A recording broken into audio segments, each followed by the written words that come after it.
I-test ko siya sa layo na 50 meters.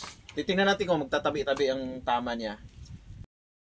So in-install ko na yung suppressor para sa ating R4. I-test ko siya sa layo na 50 meters. Titingnan natin kung magtatabi-tabi ang tama niya. Isa yan sa pang-test, then titingnan natin sa dulo mamaya kung nagtatouch ba yung bala. Minsan ang error ng mga nagpapabricate ng suppressor, nagtatouch dito, kaya parang misbor na, nag-keyhole dun sa target. So titingnan natin kung ano ang performance nito. Pakinggan niyo rin ang diferensya sa ingay, no? Right. Natin kung magtatabi ba siya. Impact. It's good. Backfire, alight.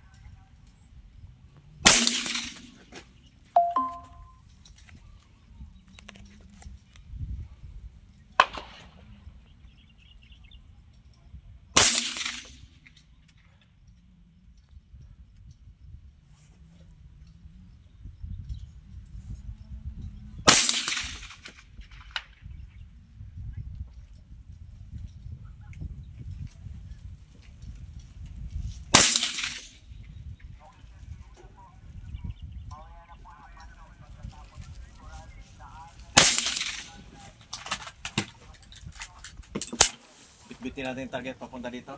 Bitin natin, husgahan natin. Okay, sir. So ito resulta ng tama natin sa 5 rounds. Tingnan mo, nagtabi-tabi yung tatlo. May himaywalay nga, pwedeng error ko na lang yan. Alam natin 50 meters tayo and naka-iron sight. So satisfied ako sa kanyang accuracy. Tanggalin din yung dalawa. Yan yung ating shot group. Dito ko nag-aim sa distance. Ito yung nakikita ko. Okay? So, pwede? Pasado. Ngayon, ang titingnan natin, kanina, tumatama na ako dun sa 300 meters. Tingnan natin kung tatama tayo with this setup.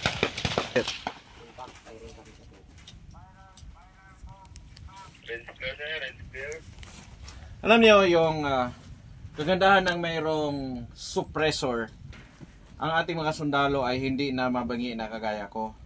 Kapag nasa mga encounters kami, we are subjected to extreme noise na kagaya ng putok ng mga machine gun, mga rifles. Minsan magkakatabi kami, tapos nasisira yung aming eardrum. Ang tawag doon ay tinnitus. Nagkakaroon kami ng tinnitus, yung nagre-ring yung aming tenga.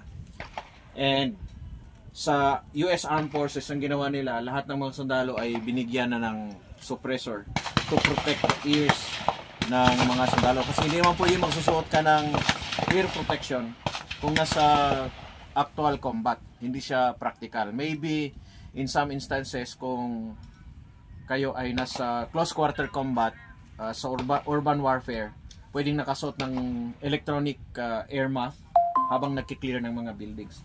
Okay, so ngayon, titingnan natin yung kanyang accuracy sa layo na 300 meters. Tingnan natin kung the same kaya, makatama kaya tayo. Okay, play.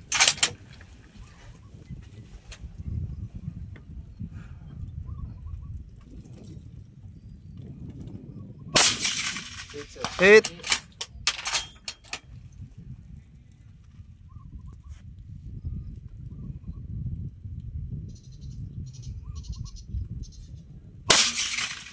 Hit.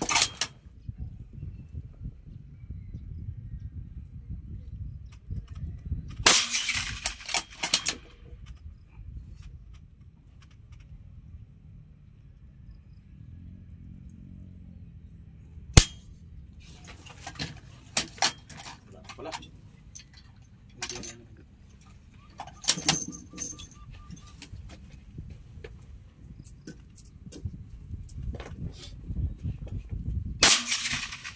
Hit.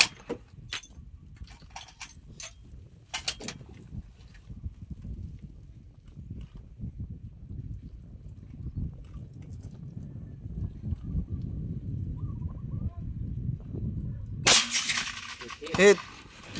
Hit. Nag-miss lang tayo ng isa. So, verdict.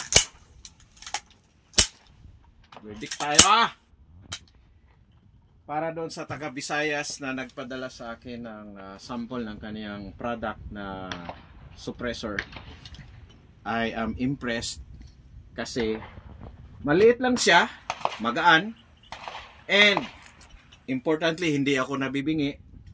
Na-reduce niya yung kaniyang sound signature, and napakita natin na very accurate. Sa 50 meters kaya niya mag 1 inch shot group. Doon sa layong 300 meters, yung 12 by 12 na plate ay ating napatamaan. Kaya magandang option. Itong locally made na sound suppressor, it can be considered para sa mga mahilig sa rifle marksmanship, no? Yung may mga high-powered firearms, and maybe aral natin kasi dapat we must support locally made na mga items na pwedeng makasupport sa Armed Forces of the Philippines. So ito yung example. Say, galing talaga Pilipino, no? Ayos!